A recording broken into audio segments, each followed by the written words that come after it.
each other. I know it's a quiet act of revolution.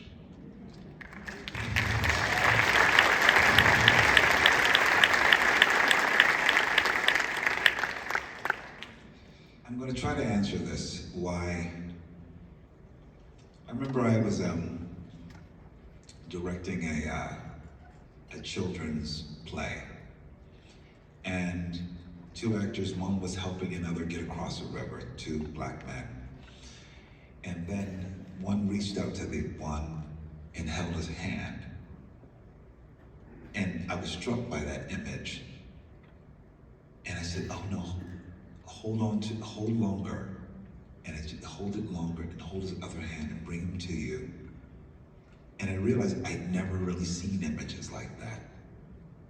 Because I think the images that are always shown to us are just the opposite. That we're violent to each other, that we're not caring, that we're not feeling. And I know it to be different. I have such loving relationships with the men in my life, straight, gay, or other. We holding each other, touching each other, and I want more of that. I know that heals families, and it does. I think when we as men know that we can actually have all of our feelings, we can change a lot. And so,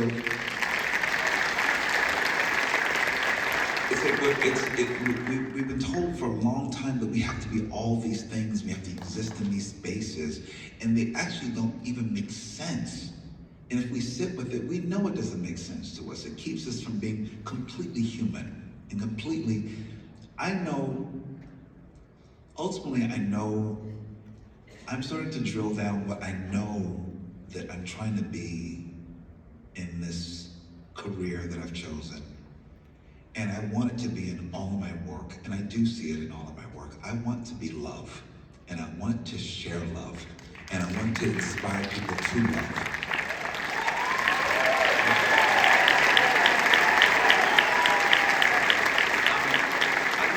That one of the things that has become a signature of you is your willingness to be so exposed, your vulnerability.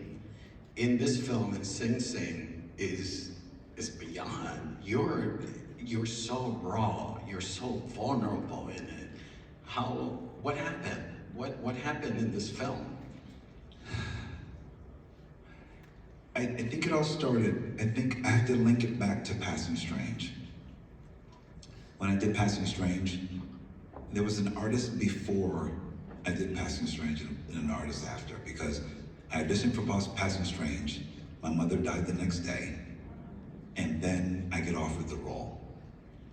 The show was about a boy who loses his mother and goes on this journey of an artist and healing, and I played sort of the inspiration to the guy.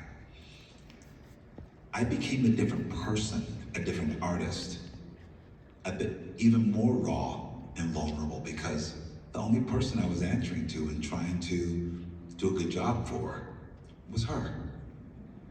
It's not about the critics.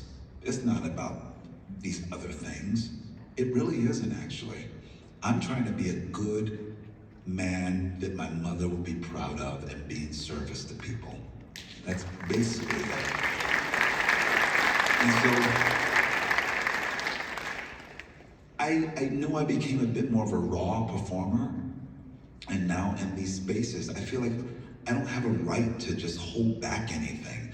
People know I don't hold back what I feel or what I say or my opinion on how we're doing it, how are we advocating. I'm always the first person to complain when there's no heaters on, when actors are cold outside.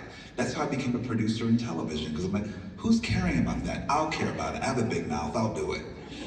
You know what I mean? So for me, it's about putting myself on the line in every single way as an artist. I mean, if I'm going to have an impact, if I'm going to do this work that I think is meaningful and that really can change lives, I think a film like Sing Sing is really changing lives. It's actually doing work. So I have to give everything. So like, I have to give everything. It feels like it's not even a choice. It's like if I want to stand firm in what I believe, in the films that I make, and the way I build them, and the people that I partner with, it's got to be pure and true. This life is too short, man. Isn't it? And it's like you got to think about these rooms, you got to think about, and I really do mean this, and I tell people that, I tell directors this, I want to love the people I'm going to work with. Now I really want to love you, and I want you to love me. Because I think that we can really make some changes that way. Tell me about,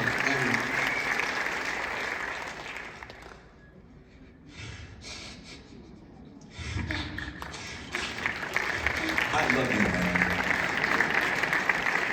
Give me a tissue. Get a tissue out here, please.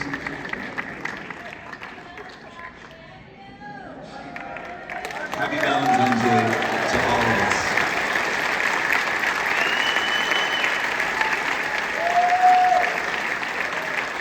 in your film, you call each other.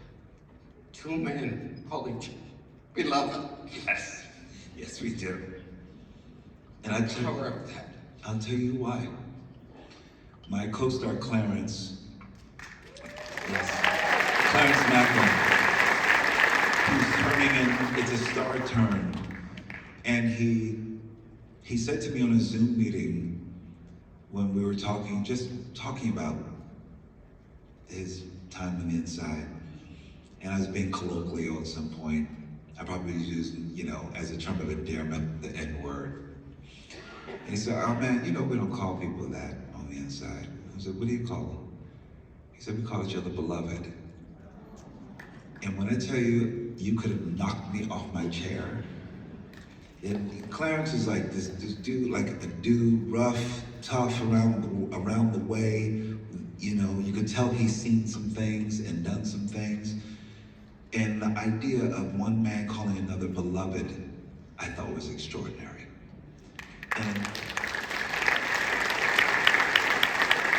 And so I told my director, I said, we've got to use this word. We got to figure out how when it's impactful to use it. So he places it 3 times in the film. And I think just that, even that, when we call each other, we look at each other and say, I have a practice of telling, especially my fellow man, hey, beautiful king, how you doing? Because we want to just offer some words if we can offer words of tenderness and grace to each other, I think that's that little bit of grace that we need throughout the day. Because I know that's what existed in these programs, like at Sing Sing. In a maximum security prison, you have men inside holding a space, a safe space to create and process and do some real rehabilitation, have a sense of play with theater and calling one another beloved. And it has nothing to do with sexuality at all. It's just holding a space of tenderness for one another. I think that's revolutionary. And that's the one thing I hope people call each other beloved from now on. Try it tonight. I know you had a plethora of projects. My God, I was looking at all this work. I'm like, I'm tired. I've been working a lot.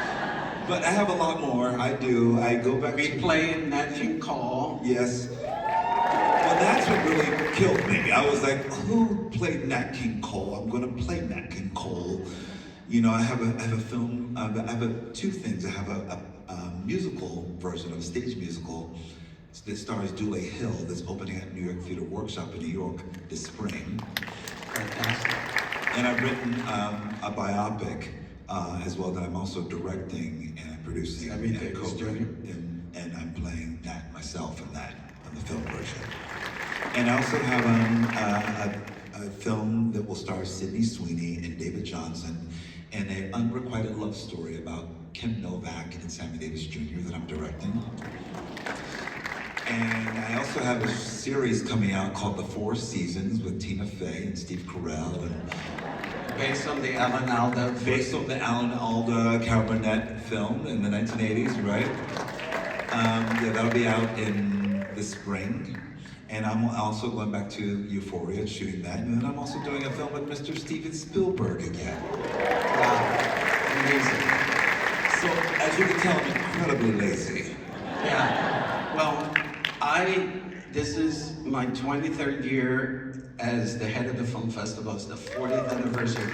I can honestly say that this was my favorite evening I've had.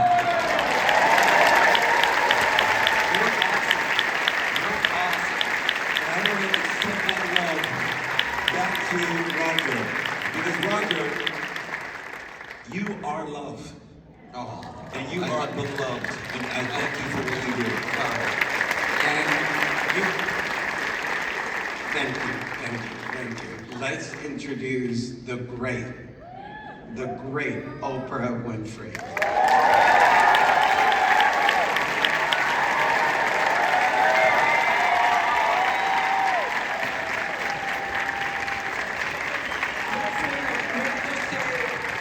That was one of the most extraordinary conversations I've ever heard.